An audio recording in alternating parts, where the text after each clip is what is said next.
What did you learn from your mother? You think of one or two things that still resonate with you. I learned a lot from my mother. She told me things like, remember, anybody can put you in front of a camera. She was talking about the casting couch. Talking about a good piece of advice. How did she know this? It's so weird. They somehow know everything, right? Yeah. And she knew because I was meeting Al Cap, which was like a big, he was a cartoonist and whatever. Lil Abner. And Lil Abner. And I was like, really nervous and whatever. And she said, the casting couch, just remember, not only is it a very bad thing, but remember that people can put you in front of the camera, but you have to be ready. You have to be good. The Al Cap, he famously tried to get at you by offering you a part. Oh, yeah. And you were very young. Yeah, I was 19. Yeah. Yeah, he didn't offer me the part. It was actually, he had these pimps walking all around New York. Right, you met a nice guy. And I met a nice guy. I mean, he was so nice.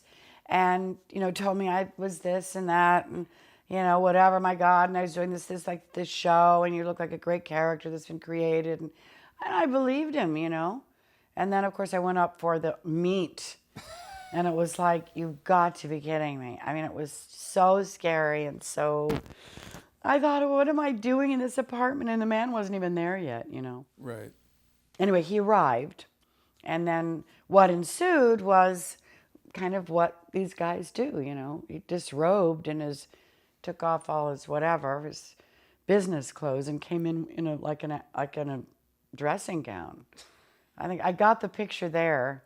And I thought, I'm in trouble. Where's the door? I don't want to do this. And then I read a little bit for him. And he said, no, you don't have to raise your voice. It's in theater. And that sold me. I went, wait a minute. He knows what he's talking about. I said, okay, so I'll do it like more quiet, more real. That's right. And then he wanted me to show my legs. And I said, Mr. Cap, I don't know. I don't think so. And then I sat down and he wanted me to give him a kiss. And I went, I don't do this. I'm sorry, And he said, well, just go back. You're never going to make anything in your life.